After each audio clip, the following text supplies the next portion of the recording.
बिस्मिल्लाहिर्रहमानिर्रहीम। बाब नंबर 2 जमात नहम मुतालिया पाकिस्तान के आज के लेक्चर में हम पढ़ेंगे करारदाद Lahore 1940, Cripps mission 1942, Shimla conference और इंतखाबात और कबीना मिशन प्लान 1946। तो डियर स्टूडेंट्स, आगाज़ करते हैं करारदाद लाहौर 1940 से। ये करारदाद मुस्लिम लीग के 27वें सालाना इजलास में कायद-ए-आज़म की ज़ेर सदारत 23 मार्च 1940 को पेश हुई लाहौर में। इसको पेश किया ए.के. फजलुल हक, जो कि गवर्नर थे बंगाल के। कायद-ए-आज़म ने इसके सदर थे। इस जलसे की उन्होंने सदारत की और इसमें 1940 के इस करारदाद लाहौर के जलसे में मुसलमानों के सियासी मसाइल और दो कौमी नज़रिए पर तफसीलन बात की गई। करारदाद मतन जो करारदाद का है उसको देख लेते हैं।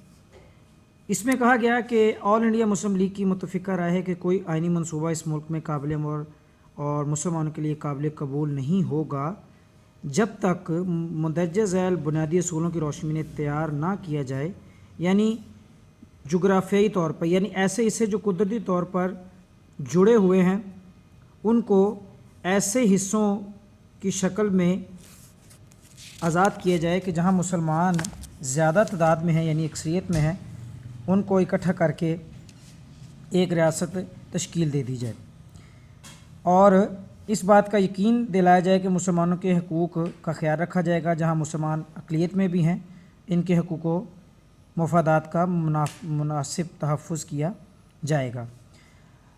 जहाँ तक बात है इस करारदाद के हवाले से, तो इस पर फिर बाद में गांधी और कांग्रेस ने काफ़ी तनकीद की। अंग्रेज़ अखबारों ने और हिंदू अखबारों ने इसको तनकीद का निशाना बनाया और यहाँ तक कि बरतानवी प्रेस ने इसको जना का पाकिस्तान करार दिया और एक हिंदू अखबार अमृत बाज़ार पत्रिका ने भी इस पर तनकीद की। Cripps mission 1942। इस सियासी बेचैनी को देखते हुए हुकूमत बरतानिया ने 1942 में सर स्टीफर्ड क्रिप्स को हिंदुस्तान भेजा। स्टीफर्ड क्रिप्स जो थे वो हुकूमत बरतानिया में एक बहुत माहिर कानूनदान थे। जब उनको यहाँ भेजा गया कि वो इस सियासी मसाइल, इस सियासी बेचैनी को दूर कर सकें जो कि हिंदुओं और मुसलमानों के दरमियान में उस वक्त बनी हुई थी और हिंदुस्तान के सियासी हालात ख़राब थे।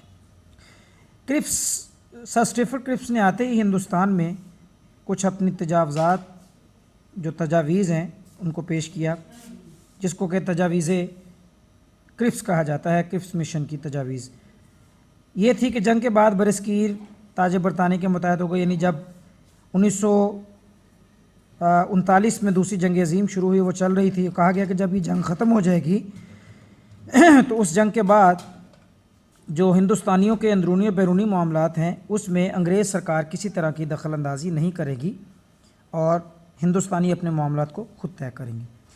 दूसरा ये कि दिफा होगा जो हिंदुस्तान की सरहदों की हिफाजत है, अमूर ख़ारजा हिंदुस्तानियों के दूसरे ममालिक के साथ, दूसरी जो मुल्क हैं उनके साथ जो रवाबित हैं उस हवाले से, और जो कम्युनिकेशन है, मवासलात, ये तमाम जो सेक्टर्स हैं, शोबे हैं, वो हिंदुस्तानियों को दे दिए जाएंगे। जब हिंदुस्तान में आइन साजी की जाएगी, कॉन्स्टिट्यूशन बनेगा, तो उसके लिए पहले मरकज़ी कानून साज़ असम्बली मुंतखब की जाएगी। उसके चुनाव का इख्तियार सूबाई कानून साज़ असम्बलियों के अरकान को होगा। सूबे इस आइन, जब आइन मुकम्मल हो जाएगा तो सूबे मंजूरी देंगे। जो सूबा इसको पसंद नहीं करेगा वो इस चीज़ का बाख्तियार होगा कि वो अपने मरकज़ से, यानी फ़ेडरल गवर्नमेंट से अलहदा हो जाए। अक़लियतों के हकूक़ के लिए तहफ़्फ़ुज़ उठाए जाएंगे। अच्छा, कांग्रेस और मुस्लिम लीग दोनों ने इसको मुस्तरद कर दिया। कांग्रेस ने इसलिए इसको मना कर दिया कि जी इसमें मुसलमानों के हकूक़ की बात की गई और जो सूबों को ये इख्तियार दिया गया कि जी वो आइन को नापसंद कर सकते हैं, तो इस चीज़ को हिंदू मानने को तैयार ना थे, क्योंकि वो चाहते थे कि जब हिंदुस्तान आज़ाद हो तो हम हिंदुस्तान के बिला शिरकत गैर हुक्मरान बन जाएँ और मुसलमानों पर भी हमारी हुकूमत हो। कायद-ए-आज़म ने इसको इसलिए मानने से इनकार कर दिया चूँकि कायद-ए-आज़म ने वाज़े कह दिया था कि हिंदुस्तान के सियासी मसाइल का हल सिर्फ़ इस एक बात में پوشیدہ ہے کہ ہندوستان کو آزاد کیا جائے 2 آزاد ریاستوں کی شکل میں۔ تیسرا جو ہم پڑھیں گے وہ ہے شملہ کانفرنس اور انتخابات۔ جب کرپس مشن بھی ناکام ہو گیا تو 1945 میں برطانوی حکومت کو یقین آ گیا کہ اب وہ جنگ جیت لیں گے، تو پھر اس وقت کے جو وائس رائے تھے لارڈ ویول، انہوں نے اعلان کیا کہ تمام ہندوستان کے جو اہم سیاسی رہنما ہیں ان کو اکٹھا کیا جائے، ٹھیک ہے۔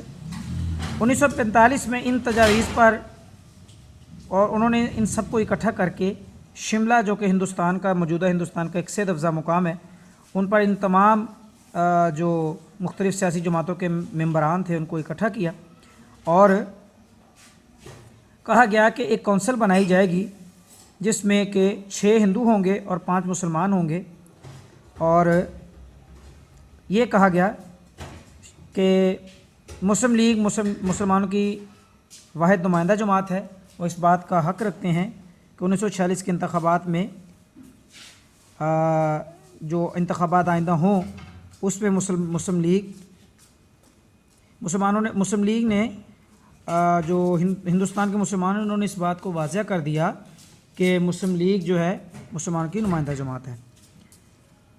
کابینہ مشن پلان۔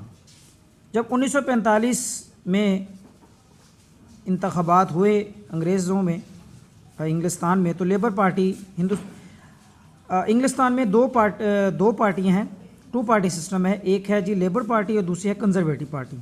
اس سال جب الیکشن ہوئے تو لیبر پارٹی حکومت میں آئی۔ لیبر پارٹی جب حکومت میں آئی تو انہوں نے ہندوستان کی سیاسی بے چینی کو دور کرنے کے لیے ایک مشن دوبارہ بھیجا سر اسٹیفرڈ کرپس کی زیر نگرانی، جس میں 3 اور ممبر تھے، سر اسٹیفرڈ کرپس، سر ای وی الیگزینڈر اور سر پیتھک لارنس۔ انہوں نے آتے ہندوستان میں ایک مشن کابینہ مشن پلان پیش کیا۔ اس کے 2 بنیادی مقاصد تھے، ایک تھا کہ ہندوستان کی دستوری حیثیت حکومت کی شکل واضح کی جائے، اور دوسرا یہ کہ مسلمانوں اور ہندوؤں میں نفرتوں کی خلیج کو کم کر کے ہندوستان کو متحد رکھنے کی کوشش کی جائے۔ کابینہ مشن پلان جو ہے وہ اس پہ سیاسی جماعتوں کے جو رہنما ہیں وہ متفق نہ ہو سکے۔ اس کے جو بنیادی نکات تھے وہ درج ذیل تھے۔ برصغیر کو ایک یونین قائم کی جائے گی جس میں دفاع، امور خارجہ، مواصلات کی ذمہ دار ہوگی۔ مرکزی امور کے علاوہ باقی تمام اختیارات صوبوں کو دیے جائیں گے۔ صوبوں کو اختیار ہوگا کہ وہ باہم گروپ بنا لیں اور ہر گروپ اپنا دستور مرتب کرے۔ ہر 10 سال کے بعد صوبوں کو اختیار ہوگا کہ وہ کثرت رائے سے آئین میں تبدیلی کا مطالبہ کر سکیں۔ شکریہ دیکھنے کا آپ۔